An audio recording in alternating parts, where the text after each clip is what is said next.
তাহলে করবো, এটা 15 তারিখের পরে বলতে পারবো। তবে সব সমস্যার কেন্দ্রবিন্দু এপি সেন্টার হচ্ছে নবান্ন।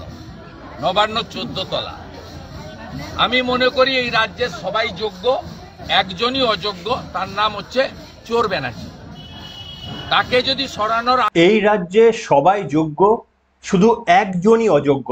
রাজ্যের মাননীয় মুখ্যমন্ত্রী মমতা বন্দ্যোপাধ্যায় কিংবা তার প্রশাসন পুরোটাই একটা অযোগ্য। বাদবাকি পশ্চিমবঙ্গের প্রত্যেকটি মানুষ যোগ্য, এমনটাই কার্যত বলার চেষ্টা করলেন বিরোধী দলনেতা শুভেন্দু অধিকারী। রাজ্যের মুখ্যমন্ত্রী বোধহয় শেষের সেদিনটা তিনি খুব ভালোভাবে দেখতে পাচ্ছেন, আর পারছেন বলেই একেবারেই বুদ্ধদেব বাবুর শেষের জামানার দিকে যেভাবে পুলিশকে নির্বিচারে সাধারণ মানুষের উপর প্রহার করতে এগিয়ে দেওয়া হতো, ঠিক একই রকম বলবো না, তার কারণ মমতা বন্দ্যোপাধ্যায় আর বুদ্ধবাবুকে কখনোই একই জায়গায় রাখা যায় না এবং যাওয়াটা অপরাধ। তবুও মমতা বন্দ্যোপাধ্যায় আরো কয়েক গুণে বেশি সমাজকে তলায় তলিয়ে দেওয়ার পরেও ওই একই কায়দায় সাধারণ মানুষকে সামলাতে না পেরে পুলিশকে কার্যত লেলিয়ে দিচ্ছেন। আর আজকে আপনাদের সামনে এত ভালো একটা আমি ভিডিও দেখাবো যেখানে মমতা বন্দ্যোপাধ্যায়ের এই প্রশাসনকে, যাদেরকে বিরোধী দলনেতা চটি চাটা পুলিশ বলে থাকেন, আমরা বলি না, শুভেন্দু অধিকারী যাদের চটি চাটা পুলিশ বলে থাকেন, সেই চটি চাটা পুলিশকে চটি উপহার দেওয়া হলো জানেন, এবং চটিটা অবলীলাক্রমে নিয়েও নিল পুলিশ। আজকে দেখাবো আপনাদের সামনে এই মজার তথ্য। পুলিশ সত্যি এতদিন পরে বোধহয় তাদের কাজটা জনসমক্ষে করতে পেরেছে, যে কাজটা লুকিয়ে লুকিয়ে এতদিন করত, যে কাজটা বোধহয় প্রমাণ আমরা পেতাম না, এবার বিজেপির চাতুর্যের ফলে সেই কাজটা কার্যত পুলিশ প্রকাশ্যে করে ফেললেন। সাদা চটি কার্যত কেড়ে নিলেন, কারণ ওই চটির অধিকার বোধহয় তাদেরই। নমস্কার, welcome to simple as ABC. আপনাদের সকলকে স্বাগত জানিয়ে শুরু করছি আজকের বিশেষ খবর। দেখুন, আপনাদের সামনে আমি প্রথমেই সেই ভিডিওটা রাখতে চাইবো, যেহেতু মমতা বন্দ্যোপাধ্যায় শেষের সেদিন দেখতে শুরু করে দিয়েছেন। সময়টা কতদিন লাগবে আমরা বলতে পারবো না, এবং বাংলার মানুষ কখন রাস্তায় নেবে 26-এ নির্বাচনে ভোট দেবেন তার প্রতীক্ষায় যখন রয়েছে, তখন মুখ্যমন্ত্রী সাধারণ মানুষকে আর সামলাতে না পেরে পুলিশ লেলিয়ে দিয়েছেন। সেই পুলিশের উদ্দেশ্যে যখন সম্ভবত বিজেপির যুব মোর্চার কিছু ছাত্র দলের নেতারা যখন সামনে গেলেন, তারা পুলিশের সামনে চুরি ধরলেন। পুলিশের বীর পুঙ্গ দেখুন আপনারা, কত সাহসী, একদম বীর দর্পে পুলিশ কিভাবে আচরণ করছেন একবার দেখুন প্রথমটায়। তারপরে যে জুতো জোড়া সামনে ধরা হলো, জানি না তাদের কি উদ্দেশ্য ছিল, সেটা আমি বলতে পারবো না, কিন্তু সঙ্গে সঙ্গে জুতো জোড়া, নীল সাদা জুতো, পুলিশ একেবারে কেড়ে নিল। তারপরে এনারা অভিবাদন জানালেন যে আপনাদের অভিনন্দন, যে আপনারা আমাদের কাছ থেকে জুতো গ্রহণ করছেন, হাওয়ায় চপ্পল গ্রহণ করেছেন, আপনাদের অভিনন্দন। অসাধারণ একটা মুহূর্ত, গোটা পশ্চিমবঙ্গবাসীর মনে হয় দেখা দরকার। আপনারা দেখুন।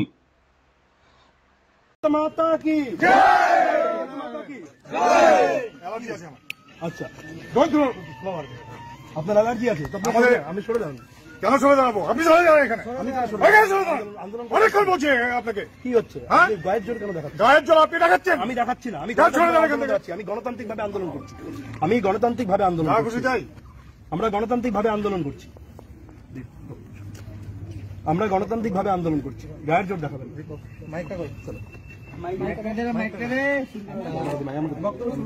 অস্ত্র নিয়ে আসেনি, ছাত্রদের আন্দোলন, ছাত্রদের জুতো আমরা উপহার দিব, ডিআরএসকে হাওয়াই চটি উপহার দেবো, দলদাসত্বের প্রতি হাওয়াই চটি উপহার দেবো। দেখুন, বাংলায় গণতন্ত্রের আন্দোলন দেখুন, পুলিশ দলদাসত্বের যে প্রতীক সেটা আরেকবার প্রমাণ হয়ে গেল। হাওয়াই চটি পুলিশ আমাদের কাছ থেকে কেড়ে নিচ্ছে। পুলিশ দলদাসত্বের প্রতীক, আমরা বারবার বলছি পুলিশ দলদাসে পরিণত হয়েছে। আমরা বারবার বলছি অশোক স্তম্ভ খুলে চটি ছাপ লাগিয়ে নিন, অশোক স্তম্ভ খুলে চটি ছাপ লাগিয়ে নিন। পুলিশ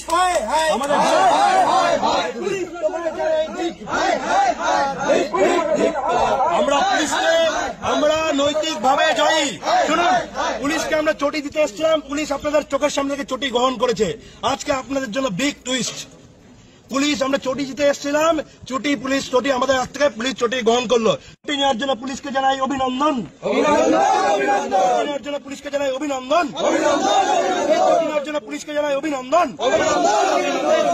পুলিশকে জানাই অভিনন্দন।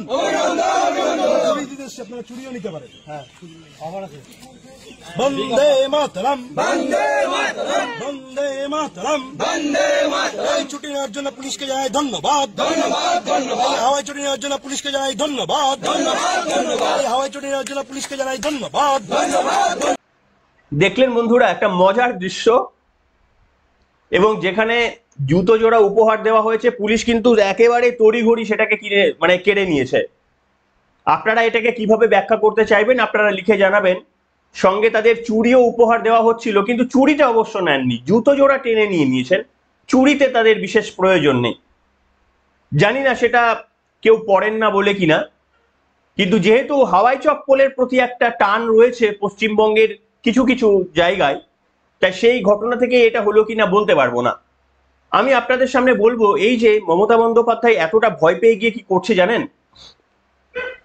তাদের যে বিভিন্ন রকমের হোয়াটসঅ্যাপ গ্রুপ রয়েছে, বিভিন্ন রকমের ছোট বড় সংগঠন রয়েছে যারা মুষড়ে পড়েছেন, যে সমস্ত প্রান্তিক স্তরে তৃণমূল কর্মীরা রাস্তায় নেমে আন্দোলন করেন, তারা কার্যত মুষড়ে পড়েছেন 26-এর নির্বাচনের বৈতরণী পার হওয়া যাবে তো। তখন তাদেরকে চাঙ্গা করার জন্য একদিকে যেমন আইপ্যাক রেডি হচ্ছে, সেটা আপনারা কয়েকদিনের পরেই জানতে পারবেন, আর ভেতরে ভেতরে চাঙ্গা করার জন্য এই ছোট ছোট আইপ্যাকের নেতারা তারা আবার বিভিন্ন গল্প বলছেন যে জ্যোতি বসুর সময়ে কি হয়েছিল।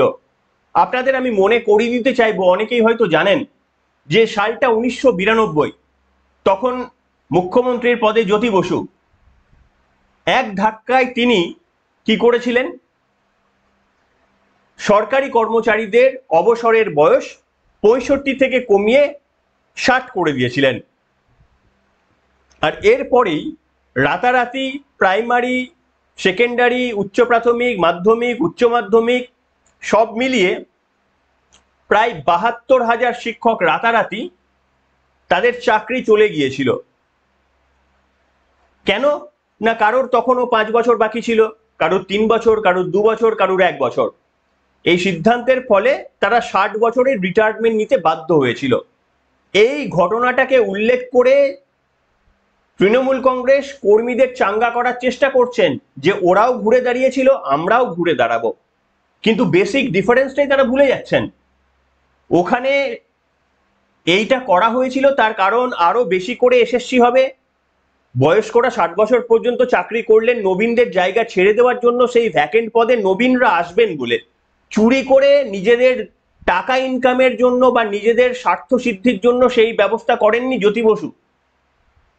কিন্তু আজকে টাকা চুরি করে একদিকে প্রলোভন দেখিয়ে মিথ্যে করে সমাজের শিরদাঁড়াটাকে ভেঙে দিয়ে টাকা চুরি করলেন, অন্যদিকে যখন সুপ্রিম কোর্ট সুযোগ দিলেন চাল আর কাপড় আলাদা করার, সেটা তো করলেনই না, বরঞ্চ যোগ্যদের পেটে লাথি মারছে পুলিশ। আর এইটাকে হাতিয়ার করছে তৃণমূল কংগ্রেস যে সিপিএম ফিরে এসেছিল, যেহেতু আমরাও ফিরে আসবো। আপনারা ফিরে আসতে পারবেন না। যদি পশ্চিমবঙ্গের বুকে আত্মসম্মান নিয়ে বাস করা মানুষ থাকে, এখনো পর্যন্ত পশ্চিমবঙ্গের মানুষের যদি আত্মসম্মানের কণামাত্র বেঁচে থাকে, তাহলে সবাই এবারের নির্বাচনে এসে আপনাকে পরাজিত করার জন্য অন্তত ভোটের লাইনে দাঁড়াবেন। আমি আপনাদের সামনে দেখাবো এই যে পুলিশ জুতো জোড়া নিয়ে নিচ্ছেন, চপ্পল নিয়ে নিচ্ছেন, সেই পুলিশের ভূমিকা আপনারা একবার দেখুন। যেখানে কলকাতার মৌলালি থেকে শুরু করে বিভিন্ন জায়গায় কার্যত অবরুদ্ধ হয়ে গেল ওয়াকফ আইনকে কেন্দ্র করে। একটা বিলকে নিয়ে বিরোধ হতে পারে, আইনকে নিয়ে এতটা বিরোধ। সিদ্দিকুল্লাহ চৌধুরী বলছেন মুখ্যমন্ত্রী খুশি হয়েছেন ভিড় দেখে। সেখানে এই চিত্রটা আপনারা একবার দেখুন, এখানে পুলিশের দেখা আপনি পাবেন না। দেখুন,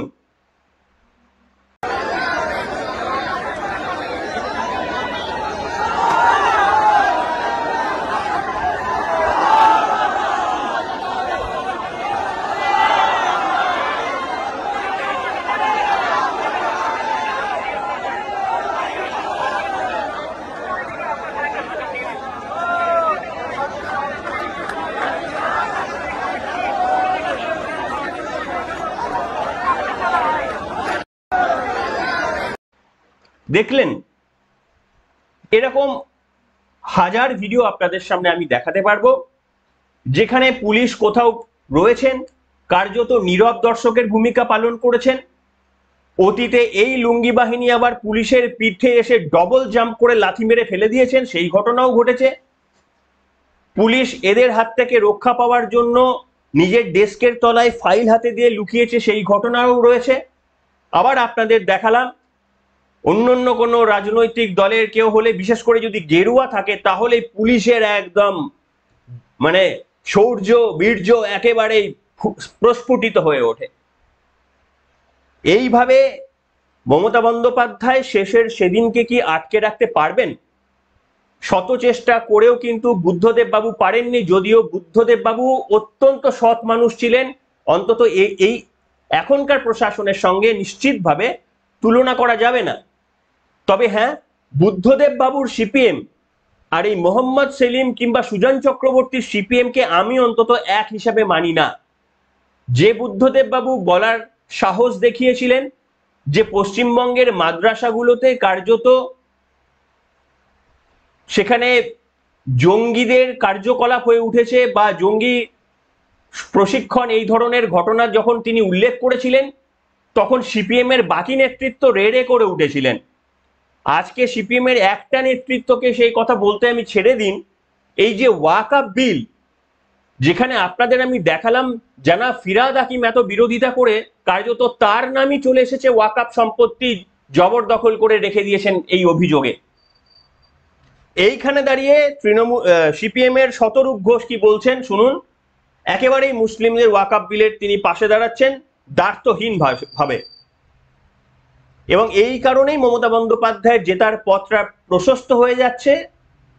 এই শতরূপরা তারা কোনোদিনই মুসলিম ভোটের একটা কোনাকে তো তারা ভাঙতে পারবেনই না, বরঞ্চ রাস্তার ধারিয়ে গোমাংস ভক্ষণের যার যে সমস্ত সেকুলারপন্থী হিন্দুদের সমর্থন রয়েছে, তারা এই শতরূপকে গিয়ে ভোটটা দিয়ে দেবেন।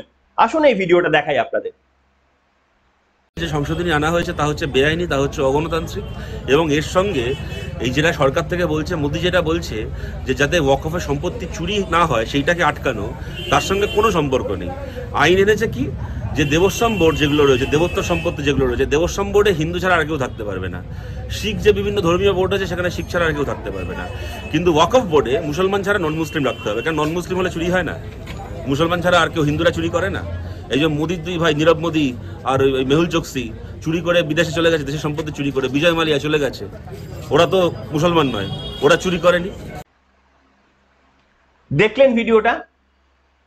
এই কারণেই প্রবলেম। দেখুন, এই এত কিছু বলে বিকাশ রঞ্জন বাবু অত্যন্ত দক্ষতার সঙ্গে আইনের দিকে কাজ করছেন, তিনিই কার্যত এক্সপোজ করে দিয়েছেন মুখ্যমন্ত্রীকে, সেটা অস্বীকার করার কিছুই নেই। আবার এটাও অস্বীকার করা যাবে না যে তিনি মুসলিম ভোট টানার জন্য ধর্মতলার মোড়ে গোমাংস ভক্ষণ করেছেন। রাম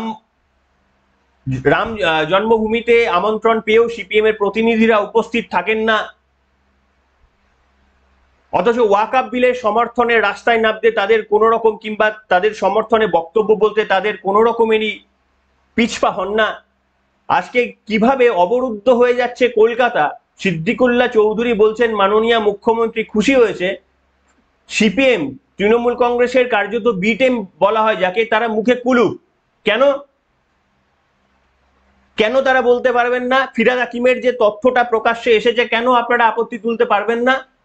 কেন বলতে পারবেন না যে রাজ্যের মাননীয় মুখ্যমন্ত্রী, গতকালই আপনাদের সামনে বলেছি, 1996 সালে কংগ্রেসে যখন ছিলেন তিনি সাংসদ, তিনি ওয়াকআপ সম্পত্তি নিয়ে প্রথম বলেছিলেন যে এখানে 1000 কোটি টাকার দুর্নীতি। কলকাতা হাইকোর্টের বিচারপতি সেখানকার কমিশন গঠন করে সেই মমতা বন্দ্যোপাধ্যায়ের কথাতে স্বীকৃতি দিয়েছিলেন। দুর্নীতি হয়েছিল 1996 সালে, তখনই মমতা বন্দ্যোপাধ্যায় বুঝেছিলেন ওয়াকআপ আইন পরিবর্তন করার দরকার। আর সিপিএম তখনও বোঝেনি, আর আজকেও বোঝেনি। এই সিপিএম কেও তো মানুষ ভোট দেবে, আমি আপনি গিয়ে কেউ তো ভোট দেবো, তৃণমূলকে দেবো, সিপিএম কে দেবো, বিজেপি কে দেবো। আর এখানেই তো তৃণমূল কংগ্রেসের লাভ। তার কারণ বাসের মাথায় যে সমস্ত ওয়াকআপ আন্দোলনের নামে প্যালেস্টাইনের পতাকা ওড়াচ্ছেন যে সমস্ত মুসলিম ভাইরা, তাদের বিরুদ্ধে সিপিএম এর কোনো বক্তব্য নেই। অথচ আপনি যদি ইসরায়েলের পতাকা নিয়ে যান তাহলেই দেখবেন বড় বড় আপত্তি। সেই কারণে এই ভোট ভাগটা হয়ে গিয়ে তারা যদি এতটাই দেখুন, আমি সবসময় বলি রাজনীতিতে আপনি যা কিছু করতে পারেন, আপনার দলের জন্য ভোট টানতে পারবেন, এরকম যা কিছু আপনি করতে পারেন। যদি মনে করেন ধর্মতলার মোড়ে দাঁড়িয়ে গরুর মাংস খেলে যদি আপনাদের দলে ভোট আসে তাহলে করবেন। যদি মনে করেন রামরাজাতলায় দাঁড়িয়ে যদি শুয়োরের মাংস খেলে আপনার দলে ভোট আসে তাহলে করবেন। কিন্তু আপনারা করছেন সবই, ভোটটাই শুধু আসছে না। যদি সিকিভাগ মুসলিম ভোট আপনারা টানতে পারতেন তাহলে না হয় আপনাদের ওই ধর্মতলার মোড়ে দাঁড়িয়ে গরুর মাংস খাওয়াটাকে জাস্টিফাই ভাবতাম। রান্নাঘর, আপনাদের রান্নাঘর ছোট, কিংবা বাড়িতে রান্নাঘর নেই, কিংবা কলকাতায় রেস্টুরেন্টের অভাবে আপনারা গরুর মাংস রাস্তায় দাঁড়িয়েই খেতে বাধ্য হন, আর বাড়িতে চিকেন কিংবা মাটন সেগুলো বাড়িতেই আপনারা লুকিয়ে লুকিয়ে খান, কারণ সেগুলো প্রকাশ্যে খেলে আপনাদের আবার জাত যাবে, ধর্ম নিয়ে আপনার প্রশ্ন উঠতে পারে। আপনি প্রচার করার সময় নমো নমো করে ঠাকুরকে একদম চারিদিকে দেখে নেন যে কেউ দেখতে পেল না তো, দিয়ে একবার প্রণামটা ঠুকে বেরিয়ে যান নির্বাচনী প্রচারে। এই ধরনের ঘটনাগুলো যত ঘটাচ্ছেন, ঘটিয়ে যদি সত্যি সত্যি যাদেরকে খুশি করার জন্য এই এত কিছু কাণ্ড করছেন শতরূপ বাবুরা, তাহলে নিশ্চিতভাবে তাদের কিছুটা সমর্থন পেলে ভাবতাম যে তাদের এই পরিশ্রম সার্থক হয়েছে। না পাচ্ছেন তাদের ভোট, না পাচ্ছেন এদিকে দেখুন হিন্দুরা তো বুঝেই গিয়েছেন, তারা কিন্তু বুঝেই গিয়েছেন। হ্যাঁ, একটা পন্থী রয়েছে যারা সমর্থন করে রাস্তায় দাঁড়িয়ে গরুর মাংস খাওয়াটাকে। আপনি কি খাবেন আপনার ব্যক্তিগত ব্যাপার, কিন্তু রান্নাঘরে খান না। আপনি হিন্দু হয়ে গরুর মাংস যদি খেতে ইচ্ছা করে কেউ বারণ করেননি, আপনি রান্নাঘরে কিনে নিয়ে এসে খান। কিন্তু আপনি রাস্তার মোড়ে দাঁড়িয়ে যখন খাচ্ছেন, আপনার মধ্যে একটা পলিটিক্যাল এজেন্ডা রয়েছে। আপনি একটা পলিটিক্যাল এজেন্ডাকে প্রতিষ্ঠা করার চেষ্টা করছেন, কাউকে খুশি করার চেষ্টা করছেন, এবং এই খুশি করতে করতেই যখনই 26-এর নির্বাচনটা চলে আসবে, বিরোধী দলনেতা শুভেন্দু অধিকারী বলে দেবেন যে এবার নো ভোট টু মমতা বলুন, সবাই একত্রে ডাক দিন। সিপিএম টুক করে পিছিয়ে বলবেন না, নো ভোট টু বিজেপি। দেখে নেবেন 2026 সালে আরো একবার দেখে নেবেন, এই সিপিএম এই কংগ্রেস কোনোদিনই বলতে পারবে না নো ভোট টু মমতা। এই এত দুর্নীতি হওয়ার পরেও তারা একটা বারের জন্য অন্তত নির্বাচনটাকে, যে আগে তৃণমূলকে সরায়, মানুষ যাকে ইচ্ছা ভোট দিক, সিপিএম কংগ্রেস বিজেপি নোটা যাকেই আইএসএফ যাকে ইচ্ছা ভোট দিক, আগে তৃণমূলকে সরায়, এই ডাকটা দিতে পারবে না কিন্তু সিপিএম এবং কংগ্রেস। আর তারাই বলে নাকি বিজেপি হচ্ছে বি টিম। এবার আপনারাই ভেবে দেখুন। তাই সেই কারণে মমতা বন্দ্যোপাধ্যায় এই এত দুর্নীতি করার সুযোগটা পেয়ে যাচ্ছেন। বিকাশ রঞ্জন বাবুরা শূন্যতেই থাকবে, কিন্তু ভোট বিভিন্ন জায়গায় তারা ভাঙিয়ে নিচ্ছেন। কাদের ভোট ভাঙাচ্ছেন? যে কোনো নির্বাচনের তথ্য তুলে দেখে নেবেন যে মুসলিম ভোটের % তারা পায়। বিজেপি সম্ভবত যত % মুসলিম ভোট পায়, ওই সিপিএম তত % ভোট পায়, তাও আবার রাস্তায় দাঁড়িয়ে গরুর মাংস খেয়েও। বিজেপিকে সেটা করতে হয়নি। তাই সেই কারণেই মমতা বন্দ্যোপাধ্যায়কে সরানোটা এতটা ডিফিকাল্ট হয়ে যাচ্ছে। আমার মনে হয় আপনারা নিজেরাই স্থির করুন, 2026টা যদি মনে হয় যে ছেড়ে দেবো এবারে মমতা বন্দ্যোপাধ্যায়কে, তাহলে আপনারা ছেড়েই দিন মমতা বন্দ্যোপাধ্যায়কে। কিংবা ভেতরে ভেতরে যদি আবার তার সঙ্গে হাত মিলিয়ে নিতে চান সেটাও করতে পারেন, কিন্তু একটা ইয়ার বলুন যে কোন ইয়ারে আপনারা বলবেন নো ভোট টু মমতা। এবারে বললেন না, ঠিক আছে 29-এ বলুন, আমরা আরো 5 বছর সহ্য করি, আরো লক্ষ লক্ষ ছেলের চাকরি চুরি হোক, আরো লক্ষ লক্ষ মানে শিল্প বন্ধ হয়ে যাক, ততদিন আমরা ওয়েট করি। আপনারা একটা ডেট ঠিক করুন, নিজের পক্ষে বলুন না 50 বছর পরই আপনারা বলবেন নো ভোট টু মমতা। মানে শূন্য হয়েছেন, মাইনাস তো হতে পারবেন না। এরপরে 50 বছর পরেই না হয় বলুন যে নো ভোট টু মমতা। আমি বলবো সেটা হচ্ছে 2000 মানে 50 বা 75 সাল যখন আসবে তখন আমি নো ভোট টু মমতা বলবো, তার আগে বলবো না। সেটাই বলুন, তাহলে আমরা অপেক্ষায় থাকবো যে 50 বছর পর তৃণমূল কংগ্রেস নামক এইটা দল তো হতে পারে না, এটা একটা রাজনৈতিক দল হতে পারে না। একটা রাজনৈতিক দলের নামে লুটতরাজ চালাতে পারে না, যারা চালাচ্ছে তারা রাজনৈতিক দল হতে পারে না। তাহলে আপনারা একটা ডেট বলুন যে এই ডেটে আপনারা সকলে মিলে একত্রিত হয়ে বলবেন নো ভোট টু মমতা। আপনারা থাকবেন না, আপনাদের পরবর্তী প্রজন্মকে শিখিয়ে দিয়ে যাবেন। 75-এ কে থাকবে কে জানে। যাই হোক, আপনাদের মতামত লিখে জানাবেন। তবে মমতা বন্দ্যোপাধ্যায়ের বিদায় আসন্ন হতো যদি অন্য যে কোনো রাজ্যে হতো। রাজ্যের নাম পশ্চিমবঙ্গ, আর পশ্চিমবঙ্গ মানেই সেকুলারিজমের ভরা। সেকুলারিজম মানে এখানে জানেন, ওয়াকফ বোর্ডের মানে সম্পত্তিতে তৃণমূল নেতৃত্বের চুরির খবর পাওয়া সত্ত্বেও সেটাকে সমর্থন। আর এদিকে আপনার যদি রামনবমী করেন তাহলে সেটাতে রাগ হয়ে যাবে আপনাদের। এটা হচ্ছে সেকুলার ধর্ম। কাজে পশ্চিমবঙ্গে পরিবর্তনটা সেই জন্যই এত কঠিন থেকে কঠিনতর হয়ে উঠছে। একটা বছর ঠিক করুন যেবারে সবাই মিলে বলুন যে এবারে নো ভোট টু মমতা। কোনো দল প্রচার করবেন না, বলুন যাকে ইচ্ছা বাড়ি থেকে গিয়ে ভোট দিন, শুধু নো ভোট টু তৃণমূল। যাকে ইচ্ছা ভোট দিন বাড়ি থেকে বেরিয়ে গিয়ে, শুধু বলুন নিজের দলের প্রচার কারোর করার দরকার নেই। বিজেপি করবেন না, সিপিএম করবেন না, কংগ্রেস করবেন না, দরকার নেই। বলুন নো ভোট টু তৃণমূল। মানুষ তাহলে বুঝতে পারবে আপনাদের এজেন্ডা স্বচ্ছ, আপনারা পশ্চিমবঙ্গের মানুষকে পরিত্রাণ দিতে চান। আর যারা এই কথাটা বলতে পারছেন না, ধরে নেবেন তারা মমতা বন্দ্যোপাধ্যায়ের প্রকৃত দুঃখের দিনের বন্ধু। 2026-এ আরো একবার প্রমাণ পাবেন মমতা বন্দ্যোপাধ্যায়ের দুঃখের দিনের প্রকৃত বন্ধুকে। এখনকার মতো এখানেই।